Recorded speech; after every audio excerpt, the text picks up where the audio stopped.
ഇന്ന് ഇന്ത്യൻ പ്രധാനമന്ത്രി നരേന്ദ്രമോദിയുടെ ജന്മദിനം. വെറും ജന്മദിനമല്ല, 75-ാം ജന്മദിനം. 75-ന് BJP രാഷ്ട്രീയത്തിൽ വലിയ പ്രത്യേകതയുണ്ട്. നരേന്ദ്രമോദി തന്നെ സജസ്റ്റ് ചെയ്ത ഒരു കട്ട് ഓഫ് പോയിന്റ് ആണ് 75 വർഷം.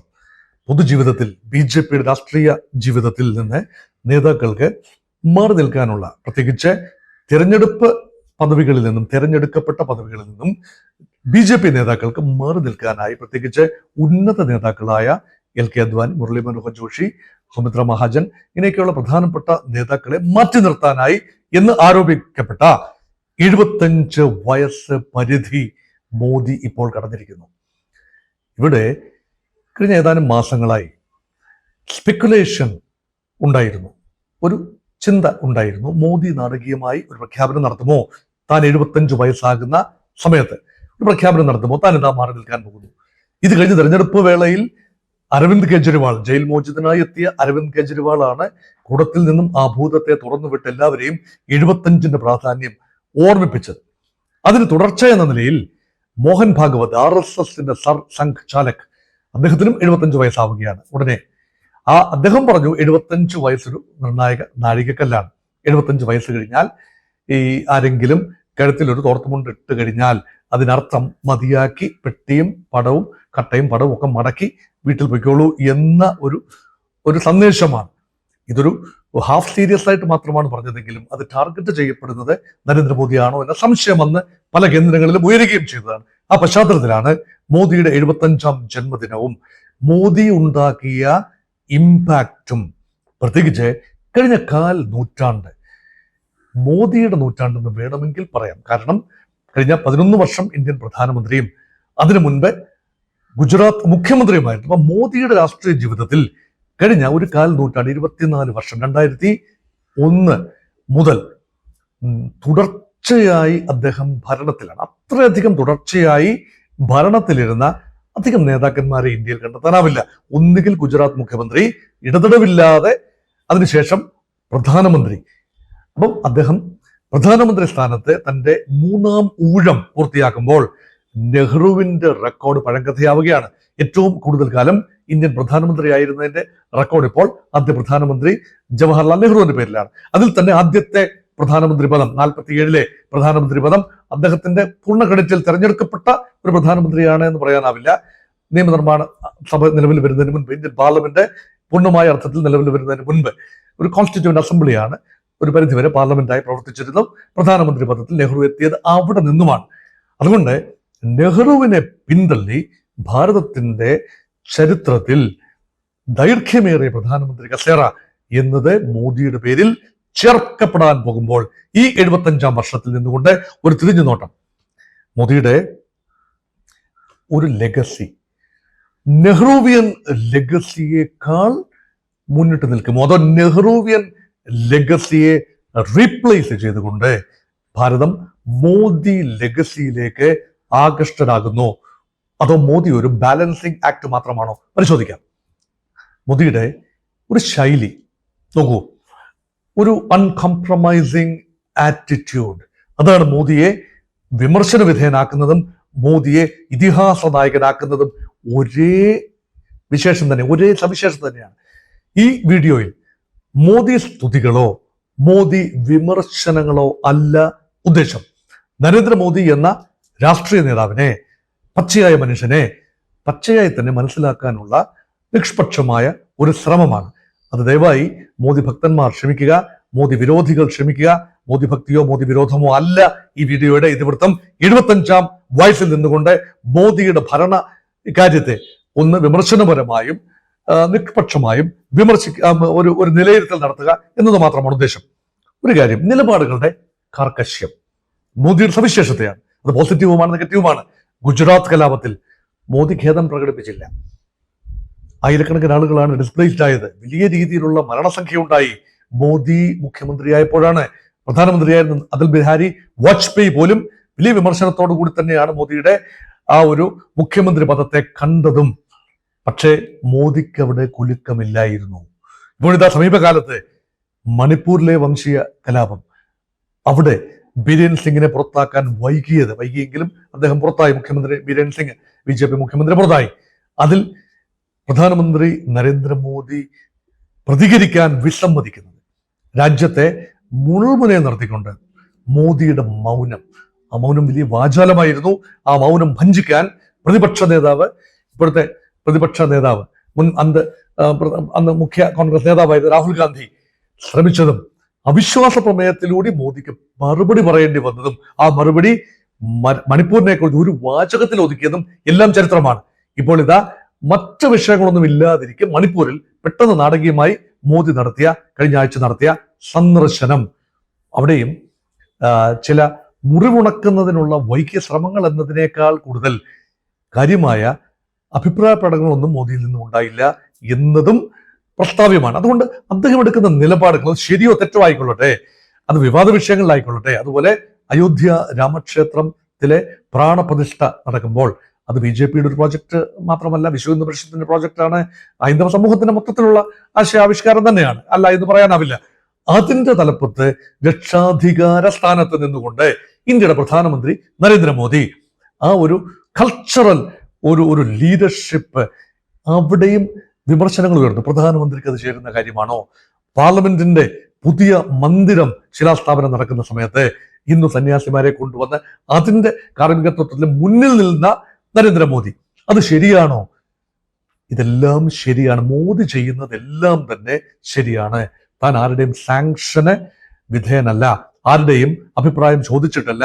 താൻ ശരിയെന്ന് തോന്നുന്ന നിലപാടുകളിൽ അദ്ദേഹം പശ്ചാത്താപം ലേശം പോലും ഇല്ലാത്ത കാർക്കശ്യം നിറഞ്ഞൊരു നിലപാട്. അതാണ് മോദിയുടെ ഒരു വിജയഗാഥയും മോദി ഏറ്റവും അധികം വിമർശന വിധേയമാക്കുന്നതും ഇതേ ഒരു സവിശേഷതയാണ്. അതൊരു ക്യാരക്ടർ ട്രേറ്റ് കൂടിയാണ്. അത് ഇന്ത്യയിൽ ഇപ്പോൾ ഒരു പൊളിറ്റിക്കൽ റിസണൻസ് ഉണ്ടാകുന്നു എന്ന് മാത്രമാണ് അതിന്റെ പ്രത്യേകത. രണ്ടാമത്തെ ഒരു പ്രത്യേകത, അത് തീർച്ചയായും മോദിയുടെ വ്യക്തിപരമായ അഴിമതി ഇല്ലായ്മയാണ്. അഴിമതിയുടെ കറ ലെവലേശം പോലും ഇതുവരെ മോദിക്ക് പുരണ്ടിട്ടില്ല. അദ്ദേഹം 51 വയസ്സ് വരെ അദ്ദേഹത്തിന് യാതൊരു തിരഞ്ഞെടുക്കപ്പെട്ട കാര്യമായ നിയമസഭാ അംഗമൊന്നോ ലോക്സഭാ അംഗമൊന്നോ ഒന്നുമുള്ള ഒരു പദവിയൊന്നും ഉണ്ടായിരുന്നില്ല, മന്ത്രി ആയിരുന്നിട്ടില്ല. പെട്ടെന്ന് മുഖ്യമന്ത്രിയാവുകയാണ്. അതിനുശേഷം കളങ്കമില്ലാത്ത, അതിനു മുൻപും അതിനുശേഷവും കളങ്കമില്ലാത്ത ഒരു പൊതുജീവിതം, അതായത് അഴിമതിയുടെ പണം കൈകൊണ്ട് തൊട്ടിട്ടില്ലാത്ത, അഴിമതി ലെവലേശം ഏശിയിട്ടില്ലാത്ത ഒരാൾ. അതേസമയം അഴിമതിക്കാരായി എത്രയോ പേരെയാണ് മോദിയുടെ കാലത്ത് BJPയിലേക്ക് കൊണ്ടുവന്നത്. ഹിമന്ത ബിശ്വ ശർമ്മ ഉൾപ്പെടെ ഉള്ള ആളുകൾ, അസാം മുഖ്യമന്ത്രി, ബംഗാളിലെ പ്രതിപക്ഷ നേതാവ് എന്ന് വേണ്ട അഴിമതിയുടെ, കോൺഗ്രസ് രാഷ്ട്രീയത്തിലെ അഴിമതിയുടെ ആൾരൂപങ്ങളായിരുന്ന പലരും BJPയിലെത്തിയപ്പോൾ അവിടെ മോദി കണ്ണടക്കുകയാണ്. അതുകൊണ്ട് മോദിയുടെ ഒരു ക്യാബിനറ്റ് ടീമിൽ കാര്യമായ അഴിമതിക്കാര് ഇല്ല എന്ന് പറയാമെങ്കിലും ആത്യന്തികമായ മോദി കാലഘട്ടത്തിലെ BJPയുടെ ഒരു റാങ്ക് ആൻഡ് ഫയൽ ലീഡർഷിപ്പ്, അതിൽ അഴിമതിയുടെ പുഴുക്കുത്തുകൾ ഇല്ല എന്ന് പറയുന്നതും ശരിയല്ല. അതുകൊണ്ട് ഇതൊരു ഇറ്റ്സ് എ മിക്സ്ഡ് ബാഗ്. പക്ഷേ രാജ്യത്തിന്റെ പ്രധാനമന്ത്രി അഴിമതിക്കാരനല്ല എന്ന് പറയുമ്പോൾ അത് നൽകുന്ന ഒരു ബലം ചില്ലറ അല്ല എന്നുകൂടി ഇക്കാര്യത്തിൽ ഓർക്കേണ്ടതുണ്ട്.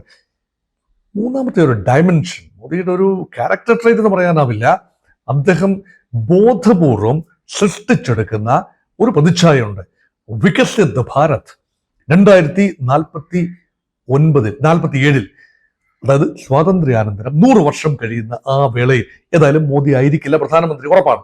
പക്ഷേ വികസിത ഭാരത് എന്നത് സ്വപ്നം കാണാൻ 2047 ഇത് സാധിക്കും എന്ന് നിരന്തരം ജനങ്ങളെ ഓർമ്മിപ്പിക്കുന്ന മോദി, ഒരിക്കൽ പോലും മോദി ഭരണത്തിലെത്തിയതിനു ശേഷം ഒരിക്കൽ പോലും അണ്ടർ ഡെവലപ്ഡ് എന്നൊരു വാക്ക് ഉപയോഗിച്ചിട്ടില്ല. ഡെവലപ്പിംഗ് ഇന്ത്യ എന്നും, അതായത് വികസ്വര ഭാരതം അല്ലെങ്കിൽ അവികസിത ഭാരതം, അണ്ടർ ഡെവലപ്ഡ് എന്ന പദം അദ്ദേഹത്തിന്റെ നിഘണ്ടുവിൽ നിന്ന് തന്നെ മാറ്റിയിരിക്കുന്നു. മാത്രമല്ല ഇൻഫ്രാസ്ട്രക്ചറൽ വികാസത്തിന് എന്തെല്ലാം തന്റെ ഭാഗത്ത് നിന്ന് നേതൃത്വം കൊടുക്കാമോ അതെല്ലാം തന്നെ മോദി നേതൃത്വം കൊടുത്തതായി കാണാം. തീർച്ചയായും ഭാരതത്തിന്റെ സമ്പദ് വ്യവസ്ഥ മോദി അധികാരത്തിലെത്തുമ്പോൾ GDP കണക്കിൽ നോക്കുമ്പോൾ 9-10 സ്ഥാനങ്ങളിൽ നിന്നത് ഇപ്പോഴിതാ 2025 അവസാനത്തേക്ക് എടുക്കുമ്പോൾ ഭാരതം 4ാമത്തെ വലിയ സമ്പദ് വ്യവസ്ഥയാണ്. ഏതാനും മാസങ്ങൾക്കുള്ളിൽ, അല്ല 1-2 വർഷങ്ങൾക്കുള്ളിൽ ജർമ്മനിയെ കൂടി പിന്തള്ളി ഭാരതം 3ാമത്തെ വലിയ ഇക്കോണമിയായി മാറുന്നു. അപ്പോഴും 4.1 ട്രില്യൺ മാത്രമുള്ള ഇന്ത്യൻ ഇക്കോണമിയേക്കാൾ ബഹുഘാതം മുന്നിലാണ് 19 ബില്യൺ ഇക്കോണമിയായ ചൈനയും, ഏതാണ്ട് 30 ബില്യൺ അല്ല ട്രില്യൺ, ഏതാണ്ട് 30 ട്രില്യൺ ഇക്കോണമിയായ അമേരിക്കയും എന്നത് വിസ്മരിക്കുന്നില്ല. പക്ഷേ ഇന്ത്യ മുന്നോട്ട് തന്നെയാണ് GDP ഗ്രോത്ത്. അതേസമയം പെർ ക്യാപിറ്റ ഇൻകം ഭീതിതമായ രീതിയിൽ താഴ്ന്നു നിൽക്കുന്നു. അക്കാര്യത്തിൽ കാര്യമായ മുന്നേറ്റം സാധിച്ചിട്ടുമില്ല എന്നത് അവിടെയും ഒരു മിക്സ്ഡ് ബാഗ് റിയാക്ഷൻ തന്നെയാണ് ഉള്ളത്. വികസിത ഭാരതത്തിലേക്കുള്ള ചുവടുപടിയാണ് ചന്ദ്രയാൻ, മംഗൾയാൻ ദൗത്യങ്ങൾ വിജയകരമായി പൂർത്തീകരിച്ചിരിക്കുന്നത്. ആദിത്യ L1 ദൗത്യം. അപ്പം ഭാരതം സ്പേസിൽ ഒരു വൻ ശക്തിയായി ഉയരുകയാണ്. നെഹ്റുവിയൻ കാലഘട്ടത്തിൽ തുടരുകയും പിന്നീട് ഇന്ദിരാഗാന്ധിയുടെ, രാജീവ് ഗാന്ധിയുടെ ഒക്കെ കാലഘട്ടത്തിൽ തുടർന്ന് ഇപ്പോൾ മോദി കാലഘട്ടത്തിൽ ഇന്ത്യ ഒരു സ്പേസ് പവറാണ്, ന്യൂക്ലിയർ പവറാണ്, ഇക്കണോമിക് പവറാണ്, ടെക്നോളജിക്കൽ പവറാണ്. ഇതിന് നേതൃത്വം കൊടുക്കാൻ സ്ഥിരതയുള്ള ഒരു സർക്കാരിനെ നയിക്കുന്ന മോദിക്ക് കഴിയുന്നു എന്നത് തീർച്ചയായും തുച്ഛീകരിച്ച് കാണാനും ആവില്ല. അതുകൊണ്ട് റോഡ് നെറ്റ്വർക്കുകൾ ഈ മോദി അധികാരത്തിൽ എത്തുമ്പോൾ ഉണ്ടായിരുന്നതിന്റെ 3 ഇരട്ടിയോളം ഹൈവേകൾ ഉണ്ടായിക്കഴിഞ്ഞു. ഹൈവേയുടെ വികസനം, ഒരുപാട് വിമർശനങ്ങൾ കേൾക്കുമ്പോഴും ഹൈവേ വികസനം, റെയിൽ നെറ്റ്വർക്കിന്റെ വികസനം, മെട്രോ ഏതാണ്ട് 3 ഇരട്ടിയാവുകയാണ്. വിവിധ സ്ഥലങ്ങളിലെ മെട്രോ, ഇതെല്ലാം മോദിയുടെ മാത്രം പ്രയത്നമാണ് എന്ന് ദയവായി ഞാൻ പറഞ്ഞു എന്ന് കരുതരുത്. അങ്ങനെയല്ല. Modi is presiding over the whole process of development. ആ രീതിയിൽ തന്നെയാണ് ഞാൻ അതിനെ കാണുന്നത്. പക്ഷെ അതിനെ ഒരു ചാലക ശക്തിയാകാൻ അദ്ദേഹത്തിന് കഴിയുന്നു എന്നതാണ് പ്രത്യേകത. അതുകൊണ്ട് വികസന ഡയമെൻഷൻ വളരെയധികം പ്രതീക്ഷയോടുകൂടി ഇന്ത്യ മുന്നോട്ട് നയിക്കാൻ, ആ രീതിയിൽ ഒരു വികസനം മറ്റ് പ്രതിപക്ഷത്തിന്റെ ഭാഗത്ത് നിന്ന് ഒരു വിശ്വാസം ജനങ്ങൾക്ക് ആ രീതിയിൽ ഇന്ത്യ വികസിക്കും മറ്റൊരു നേതാവിന്റെ കീഴിൽ എന്ന് വിശ്വസിക്കാത്തത് കൊണ്ടാവാം മോദി പ്രഭാവം വീണ്ടും വീണ്ടും വീണ്ടും തെരഞ്ഞെടുപ്പുകളിൽ വലിയ ഫാക്ടർ ആകുന്നത്. അതുകൊണ്ടാണ്. മോദിയുടെ ഒരു ശൈലി ശാസ്ത്രത്തിലേക്ക് കൂടി വരാം. മോദിയെ കുറിച്ചുള്ള ഏറ്റവും വലിയ ആരോപണം, അദ്ദേഹം മാധ്യമങ്ങളുടെ മുന്നിൽ വരാറില്ല. മാധ്യമങ്ങൾക്ക് എപ്പോഴെങ്കിലും ഇന്റർവ്യൂ കൊടുത്തിട്ടുണ്ട് എങ്കിൽ അതൊരു സ്റ്റേജ് മാനേജ്ഡ് അഫെയർ ആയിരുന്നു. കഠിനമായ വിമർശനം, അത് ശരിയുമാണ്. മാധ്യമങ്ങളുമായി എന്തുകൊണ്ട് സംസാരിക്കാൻ വിമുഖത കാട്ടുന്നു?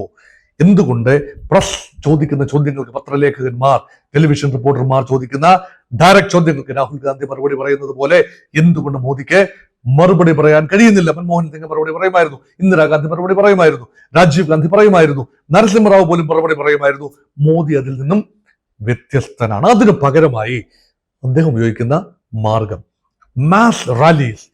അദ്ദേഹം ഉഗ്രമായ ടെലിപ്രോംപ്റ്ററിന്റെ സഹായത്തോടു കൂടിയും അല്ലാതെയും അദ്ദേഹം ഒരു സന്ദേശം നേരിട്ട് ജനങ്ങളിലേക്ക് കൃത്യതയോടുകൂടി എത്തിക്കാൻ കഴിയുന്ന ഒരു നേതാവ്, മോദിക്ക് സമനായ മറ്റൊരു നേതാവ് ഇന്ത്യയിൽ ഇപ്പോഴില്ല എന്നതാണ്. അത് പ്രഭാഷണ കല എന്നുള്ള രീതിയിലൊന്നും അതിനെ തുച്ഛീകരിച്ച് കാണേണ്ടതില്ല. അത്രക്കും മേലെയാണ് അതുണ്ടാക്കുന്ന ഇമ്പാക്ട്. ആ ഒരു ഇമ്പാക്ട് പത്രങ്ങൾക്ക് നമസ്കരിക്കാനാവില്ല, TV ചാനലുകൾ അത് ലൈവായി കൊടുക്കാതിരിക്കാനാവില്ല, അതിനെയൊക്കെ ഗോദി മീഡിയ എന്ന് പറയാനുമാവില്ല. കാരണം രാജ്യത്തിന് പ്രധാനമന്ത്രി ഒരു വലിയ സമ്മേളനത്തെ, അത് രാഷ്ട്രീയ സമ്മേളനമാണെങ്കിൽ പോലും അഭിസംബോധന ചെയ്യുമ്പോൾ ഈ മാധ്യമങ്ങൾക്ക് ഒട്ടകപ്പക്ഷി തല മണ്ണിൽ പൂഴ്ത്തി വയ്ക്കുന്നത് പോലെ നിൽക്കാനാവില്ല. അവരത് റിപ്പോർട്ട് ചെയ്യും. അതിൽ നിന്ന് കിട്ടുന്ന മൈലേജ്, അത് ജനങ്ങളുമായി നേരിട്ട് സംവദിക്കുന്ന പ്രധാനമന്ത്രി എന്ന ഒരു ഇമേജാണ്. പത്രങ്ങളിലൂടെയല്ല, നേരിട്ട് സംവദിക്കുന്നത്, പത്രങ്ങൾ റിപ്പോർട്ട് ചെയ്യുന്നു. അങ്ങനെയാണ് സംവാദം. അത് മാത്രമല്ല, സാമൂഹ്യ മാധ്യമങ്ങളെ ഇത്രയധികം ഫലപ്രദമായി ഉപയോഗിച്ച ഒരു പ്രധാനമന്ത്രി ഇന്ത്യക്ക് ഉണ്ടായിട്ടില്ല. ഒരുപക്ഷെ സാമൂഹ്യ മാധ്യമങ്ങളുടെ കാലത്താണ് മോദി ജീവിക്കുന്നത് എന്നുകൊണ്ടും മുൻ പ്രധാനമന്ത്രിമാർ സാമൂഹ്യ മാധ്യമങ്ങളുടെ കാലത്തല്ല ജീവിച്ചത് കൊണ്ട് എന്നതുമാകാം. പക്ഷേ ഉപയോഗിക്കുമ്പോൾ സമർത്ഥമായി ഉപയോഗിക്കുകയാണ്. മോദി സ്തുതികൾ സാമൂഹിക മാധ്യമങ്ങളിൽ വളരെ സജീവമാണ്. അതിനുവേണ്ടിയുള്ള ഒരു PR നെറ്റ്വർക്ക് ആൻഡ് ടീം, അല്ലെങ്കിൽ സോഷ്യൽ മീഡിയ ഡിജിറ്റൽ സ്പേസിനെ പരമാവധി BJPയും സംഘപരിവാറും എല്ലാം തന്നെ ഒരു വ്യക്തിയിലേക്ക് എല്ലാ കണ്ണുകളും, രാജ്യത്തിന്റെ മുഴുവൻ കണ്ണുകൾ സാമൂഹ്യ മാധ്യമങ്ങളിലൂടെ കേന്ദ്രീകരിക്കുന്ന ഒരു അന്തരീക്ഷം. അത് മാത്രമല്ല, വിഖ്യാതമായ വിഷയങ്ങളിൽ, പ്രധാനപ്പെട്ട വിഷയങ്ങളിൽ മോദി ജനങ്ങളോട് ഇപ്പോൾ സംവദിക്കുന്നത് തന്റെ ട്വിറ്റർ അല്ലെങ്കിൽ തന്റെ X അക്കൗണ്ടിലൂടെയും തന്റെ മാധ്യമ അക്കൗണ്ടുകളിലൂടെയുമാണ്. അവിടെ മുഖ്യധാര മാധ്യമങ്ങളെ അല്ല, മറിച്ച് സോഷ്യൽ മീഡിയയാണ് നരേന്ദ്രമോദി ഉപയോഗിക്കുന്നത് എന്നുകൂടി അതൊരു ശൈലി ശാസ്ത്രമായി നമുക്ക് വേണമെങ്കിൽ കാണാവുന്നതേ ഉള്ളൂ. അതുകൊണ്ട് പ്രതിപക്ഷം വിമർശിക്കുന്നത് എന്താണ്? നിങ്ങൾ വരൂ, മറുപടി പറയൂ. നിങ്ങൾ പാർലമെന്റിൽ വരും. പാർലമെന്റിലും മോദി മറുപടി പറയുന്നത് മോദിയുടെ മാത്രം ടേംസിലാണ്. അത് മറുപടി എന്ന് രാഹുൽ ഗാന്ധി നിരന്തരം ആക്ഷേപം ഉന്നയിക്കുമ്പോഴും പാർലമെന്റിനുള്ളിൽ മോദിയുടെ മറുപടി അത് രാഹുൽ ഗാന്ധിയുടെ ചോദ്യങ്ങൾക്കല്ല, മറിച്ച് ഒരു ദാർശനിക നിലയിൽ നിന്നുകൊണ്ട് ഒരു പ്രധാനമന്ത്രി പറയുന്ന മറുപടിയായിട്ടാണ് അദ്ദേഹം നൽകുന്നത്. അതുകൊണ്ട് മറുപടി പറയാത്ത പ്രധാനമന്ത്രി, കാര്യങ്ങളിൽ നിന്നും കാര്യമായ കാര്യങ്ങൾ വരുമ്പോൾ ഒളിച്ചോടുന്ന, റെസ്പോൺസ് ഇല്ലാത്ത, അനങ്ങാപ്പറ നയം സ്വീകരിക്കുന്ന പ്രധാനമന്ത്രി എന്ന പേരുദോഷവും ഇതിനിടയിൽ മോദി കേൾക്കുന്നുണ്ട്. തീർച്ചയായും വിമർശനങ്ങൾക്ക് അതീതനല്ല നരേന്ദ്രമോദി, വിമർശനങ്ങൾക്ക് അതീതനല്ല ഒരു രാഷ്ട്രീയ നേതാവും. ജനാധിപത്യ വ്യവസ്ഥയിൽ വിമർശനങ്ങൾക്ക് അതീതനല്ല എന്ന ഓർമ്മപ്പെടുത്തൽ കൂടി ഇക്കാര്യത്തിൽ ചേർത്ത് വായിക്കേണ്ടതുണ്ട്. അതിനെ പലപ്പോഴും ഒരു ഡിക്റ്ററ്റോറിയൽ ടെൻഡൻസീസായി കരുതുന്നവരുമുണ്ട്. പാർട്ടിക്കുള്ളിൽ മോദിയുടെ അപ്രമാദിത്വം, പാർട്ടി പ്രസിഡന്റായി വരുന്ന JP നദ്ദയാകട്ടെ, അല്ലെങ്കിൽ നിതിൻ ഗഡ്കരി ആകട്ടെ, അതിനു മുമ്പുള്ള അമിത്ഷാ ആകട്ടെ, ആരാണെങ്കിലും പാർട്ടി പ്രസിഡന്റായി വരുന്ന ആളെക്കാൾ ഏറെ തലപ്പൊക്കത്തിൽ നിൽക്കുന്ന ഒരു പ്രധാനമന്ത്രി. അപ്പൊ എല്ലാ BJP എന്ന് പറഞ്ഞാൽ മുഖം പാർട്ടി പ്രസിഡന്റിൻ്റെതല്ല, അത് പ്രധാനമന്ത്രിയുടെ തന്നെയാണ്, അത് മോദിയുടേത് തന്നെയാണ് എന്ന് ഉറപ്പുവരുത്താൻ മോദി കാലഘട്ടത്തിൽ കഴിയുന്നു. അതുകൊണ്ട് തന്നെ മോദിക്ക് സ്വീകാര്യരല്ലാത്ത ആളുകൾ പാർട്ടിക്കുള്ളിൽ ഉയർന്നു വരുന്നില്ല എന്നതും പ്രത്യേകതയാണ്. അതുകൊണ്ട് മോദി ഭക്തന്മാർക്ക് മാത്രമേ ഉയരാനാവൂ എന്ന അന്തരീക്ഷം പാർട്ടിക്കുള്ളിൽ ഉണ്ടാകുന്നു എന്ന ചെറിയ ഒരു സന്ദേഹം പാർട്ടിക്കുള്ളിൽ തന്നെയുണ്ട്. പക്ഷെ അത് പരിഹരിക്കുന്ന രീതിയിൽ മോദി പ്രഭാവത്തിൽ തിരഞ്ഞെടുപ്പുകൾ ജയിക്കാൻ കഴിയുമ്പോൾ ആ ഒരു പരിഭവമൊക്കെ അലിഞ്ഞലിഞ്ഞ് ഇല്ലാതാകുന്നതും സമീപകാലത്തെ നമ്മൾ കണ്ടതാണ്. തെരഞ്ഞെടുപ്പുകളിലെ വലിയ വിജയം അല്ലെ, നിയമസഭാ തെരഞ്ഞെടുപ്പുകളിൽ ഉൾപ്പെടെ ലോക്സഭാ തെരഞ്ഞെടുപ്പിൽ കഴിഞ്ഞ 3 തെരഞ്ഞെടുപ്പിൽ മോദിക്ക് വിജയമാണ്. കഴിഞ്ഞ തെരഞ്ഞെടുപ്പിൽ മങ്ങിയ വിജയം. അത് മഹാരാഷ്ട്രയിലും ഉത്തർപ്രദേശിലും വേണ്ട ഒരു മേധാവിത്വം ലഭിച്ചില്ല, മോദി പ്രഭാവം ഏറ്റില്ല. ഉത്തർപ്രദേശിലെ ഭൂരിപക്ഷം സീറ്റുകളും ഇന്ത്യ മുന്നണി നേടി. മഹാരാഷ്ട്രയിലെ 48-ൽ 30 സീറ്റുകളുമായി ഇന്ത്യ സഖ്യം ബഹുഘാതം മുന്നിലായി. മോദി മത്സരിച്ച വാരാണസിയിൽ കേവലം 1.5 ലക്ഷത്തിന്റെ ഭൂരിപക്ഷം മാത്രമാണ് ലഭിച്ചത്. അതേസമയം രാഹുൽ ഗാന്ധി മത്സരിച്ച റായ്ബറേലിയിൽ ഭൂരിപക്ഷം 4 ലക്ഷം കടന്നപ്പോൾ മോദി വേഴ്സസ് രാഹുൽ എന്ന കമ്പാരിസൺ ഉത്തർപ്രദേശിലെങ്കിലും രാഹുലിനും അഖിലേഷ് യാദവിനും ഒക്കെ അനുകൂലമായി തൽക്കാലത്തേക്കെങ്കിലും മാറുന്നത് കണ്ടു. പക്ഷെ തുടർന്ന് നടന്ന നിയമസഭാ തെരഞ്ഞെടുപ്പിൽ ഹരിയാനയിലും മഹാരാഷ്ട്രയിലും വെന്നിക്കൊടി മറിച്ചുകൊണ്ട് മോദി പ്രഭാവം ഒരിക്കൽ കൂടി ആഞ്ഞടിച്ചു. നിയമസഭാ തെരഞ്ഞെടുപ്പ് പോലും ഇപ്പോൾ ഫൈറ്റ് ചെയ്യുന്നത് മോദിക്ക് വേണ്ടി എന്ന രീതിയിലാണ്. ഡബിൾ എഞ്ചിൻ എന്ന BJPയുടെ മുദ്രാവാക്യം.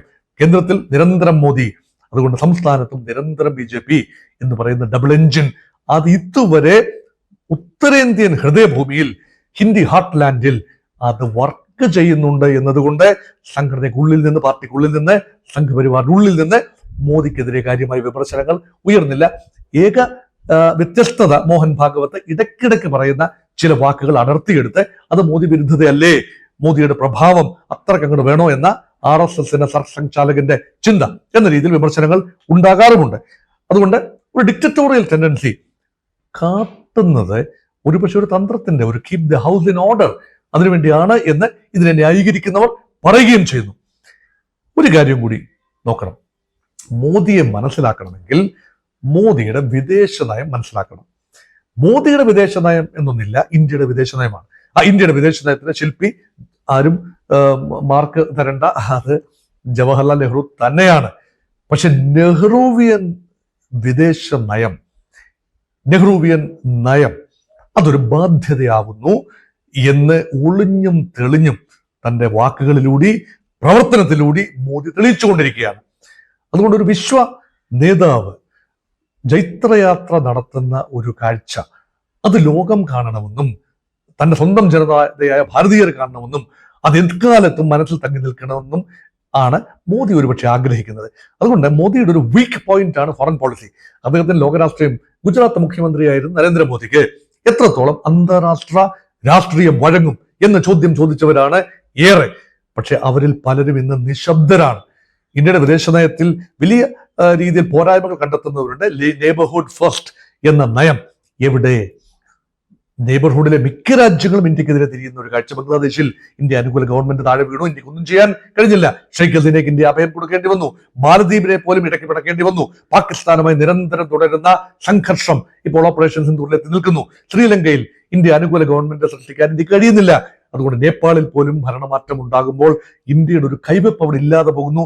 ഭൂട്ടാൻ സംശയിച്ചു നിൽക്കുന്നു. അങ്ങനെ വരുമ്പോൾ സൗത്ത് ഏഷ്യയിലെ ഇന്ത്യയുടെ അപ്രമാദിത്വം നിലനിൽക്കുന്നുവെങ്കിലും in the heart of heart ദക്ഷിണേഷ്യൻ രാജ്യങ്ങൾ ഇന്ത്യയെ സംശയത്തോടെ നോക്കുന്ന ഒരു കാലഘട്ടത്തിലാണ് മോദി ഇന്ത്യയുടെ പ്രധാനമന്ത്രി ആയിരിക്കുന്നത്.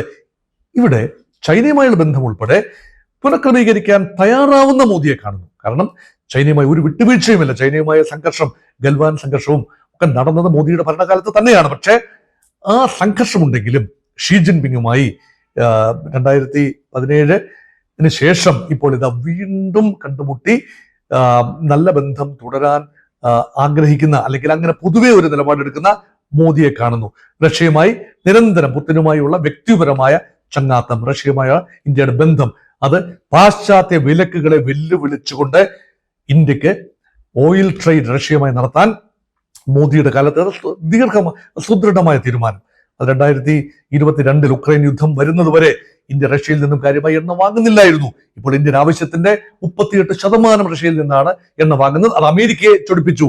അമേരിക്കൻ പ്രസിഡന്റ് ഡൊണാൾഡ് ട്രംപ് എന്റെ സുഹൃത്താണെന്ന് മോദി ആവർത്തിച്ചു പറയുമ്പോഴും, ട്രംപ് അത് വീണ്ടും എൻഡോഴ്സ് ചെയ്യുമ്പോഴും ഇന്ത്യക്ക് വേണ്ടി നിലപാടെടുക്കാൻ അമേരിക്കയുടെ ട്രേഡ് യുദ്ധത്തിൽ, ടാരിഫ് വാറിൽ, ടാരിഫ് ത്രെട്ടിൽ പതറിപ്പോകാതെ വേണ്ടി വന്നാൽ ചൈനയുമായി റഷ്യയുമായി സഹകരിച്ചുകൊണ്ട് അമേരിക്ക മറുപടി നൽകും എന്ന ഒരു തീരുമാനം ഇന്ത്യ എടുത്തത് മോദിയുടെ കൂടെ ഒരു കൈവപ്പോട് കൂടിയാണ്. അത് വിദേശകാര്യമന്ത്രി ജയശങ്കറുടെ കർശനമായ ഒരു നിരീക്ഷണം ഇതിന് പിന്നിലുണ്ട്.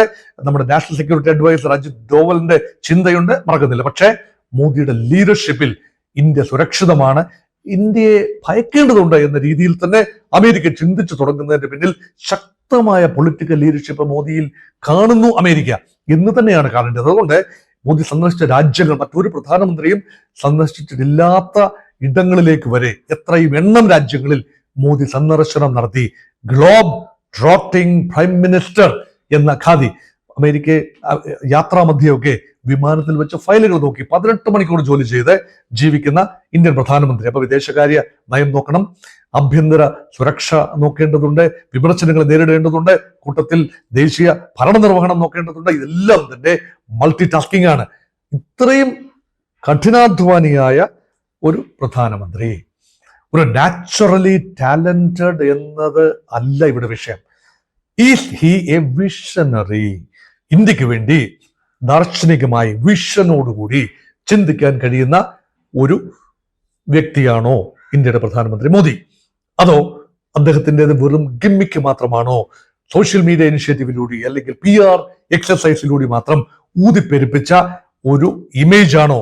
അത് വീണ്ടും വീണ്ടും വീണ്ടും അതിൽ നിന്നും പൊളിറ്റിക്കൽ ക്യാപിറ്റൽ എടുക്കുന്നു, അല്ലെങ്കിൽ വർഗീയ സംഘർഷം സൃഷ്ടിച്ചുകൊണ്ട്, മതങ്ങൾ തമ്മിൽ സംഘർഷം സൃഷ്ടിച്ചുകൊണ്ട് തെരഞ്ഞെടുപ്പ് സമയത്ത് എല്ലാ മാന്യതയുടെ എല്ലാ അതിർവരമ്പുകളും ലംഘിച്ചുകൊണ്ട് ചില പരാമർശങ്ങൾ നടത്തി, ചില ന്യൂനപക്ഷങ്ങൾക്കെതിരെ സംശയത്തോടു കൂടിയ പരാമർശങ്ങൾ നടത്തി ഭൂരിപക്ഷ കൺസോളിഡേഷനിലൂടെ തന്റെ ആധിപത്യം, തന്റെ പിന്തുണക്കാരെ ഉദ്ദീപിപ്പിച്ച് അങ്ങനെ നേടുന്ന വിജയമാണോ?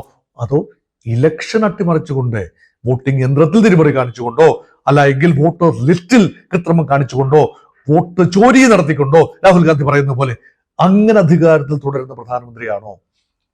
Vision is important. രാജ്യത്തെ മുഴുവൻ, എന്റെ അഭിപ്രായം ഇതാണ്. പ്രതിപക്ഷം ആരോപണം ഉന്നയിക്കും, ചില ആരോപണങ്ങൾക്ക് ചെറിയ കാര്യങ്ങൾ ഉണ്ട് താനും, അത് അന്വേഷണം നടത്തി കണ്ടുപിടിക്കേണ്ടത്. പക്ഷെ അന്വേഷണ ഏജൻസികളെ, CBIയെയും എൻഫോഴ്സ്മെന്റ് ഡയറക്ടറേറ്റിനെയും ഈവൻ കോടതി സംവിധാനത്തെ പോലും, അല്ലെങ്കിൽ തെരഞ്ഞെടുപ്പ് കമ്മീഷനെ മുഴുവൻ മുൾമുനയിൽ നിർത്തിക്കൊണ്ട് എങ്ങനെയാണ് നീതിപൂർവമായ ഒരു സംവിധാനം ഉണ്ടാക്കുക, അത് ചോദ്യമാണ്.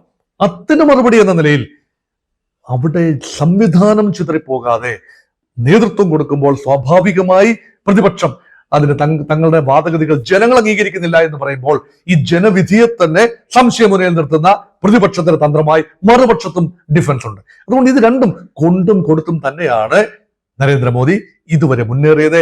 അതുകൊണ്ട് man with an agenda, the man with a focus, but it's doubtful whether he has an absolute vision. He has a vision, all right. He has a vision that fits the times. ഈ കാലഘട്ടത്തിന് ആവശ്യമുള്ള ഒരു vision ഉണ്ട്. അതുകൊണ്ടാണ് ഭാരതം സുസ്ഥിരമായി മുന്നോട്ട് പോകുന്നത് എന്ന് ഒരു കാര്യം കൂടി പറഞ്ഞുകൊണ്ട് അവസാനിപ്പിക്കുന്നു. ആത്മനിർഭർ ഭാരത്, ഭാരതത്തിന്റെ ദിശാബോധം അത് വളരെ പ്രധാനമാണ്. എത്ര കാലം മറ്റ് രാജ്യങ്ങളെ ഇറക്കുമതിക്കായി ആശ്രയിക്കും? ഇവിടെ പ്രൊഡ്യൂസ് ചെയ്യാവുന്ന കാര്യങ്ങളെങ്കിലും, ഡിഫൻസ് എക്യുപ്മെന്റ്സ് ഉൾപ്പെടെ, ടെക്നോ സെൻട്രിക് കാര്യങ്ങൾ ഉൾപ്പെടെ ഇവിടെ ചെയ്യാവുന്നത് ഇവിടെ ചെയ്യണം. കഴിഞ്ഞ ഓഗസ്റ്റ് മാസം 15-ാം തീയതി സ്വാതന്ത്ര്യദിന സന്ദേശം പ്രധാനമന്ത്രിയുടേത് ആത്മനിർഭർ ഭാരത് ഊന്നിക്കൊണ്ടുള്ള സന്ദേശമായിരുന്നു. പ്രധാനമന്ത്രി നേതൃത്വം നൽകുന്ന ഈ ഒരു വിഷൻ, അതൊരു വലിയ വിഷനാണ്. ഇവിടെ ഗാന്ധിജി പറഞ്ഞതും അത് തന്നെയാണ്. വേറൊരർത്ഥത്തിലാണെങ്കിലും സ്വദേശി എന്ന് പറഞ്ഞതും ചർക്ക ചിഹ്നം ആയതും ഇവിടെ സ്വന്തം കാര്യം സ്വയം നോക്കണം എന്ന് പറഞ്ഞതും എല്ലാം ചേർത്ത് വായിക്കുമ്പോൾ ഗാന്ധിയൻ ലെഗസിയെ ഒരു 21-ാം നൂറ്റാണ്ടിലേക്ക് കൊണ്ടുവന്നു എന്ന് പറയാൻ ആർക്കെങ്കിലും സാധിക്കുമെങ്കിൽ അത് നരേന്ദ്രമോദിക്കാണ്. ഹിംസ എന്നത് ഗാന്ധിയൻ ലെഗസിയാണ്. പക്ഷെ അഹിംസയുടെ പൂർണ്ണ ഒരു പ്രവാചകനാണ് മോദി എന്ന് പറയാനാവില്ല. ഹിംസയുടെ ആചാര്യനാണെന്ന് പറയാനും സാധിക്കില്ല. ഇതിന്റെ മധ്യയാണ് മോദിയുടെ സ്ഥാനം. അതുകൊണ്ട് ഒരു ക്ലീൻ ചിറ്റ് ഒന്നും കൊടുക്കാനാവില്ല. പക്ഷേ ഇവിടെ ഗാന്ധിയൻ ആദർശങ്ങൾക്ക് 21-ാം നൂറ്റാണ്ടിലും പ്രസക്തിയുണ്ട്.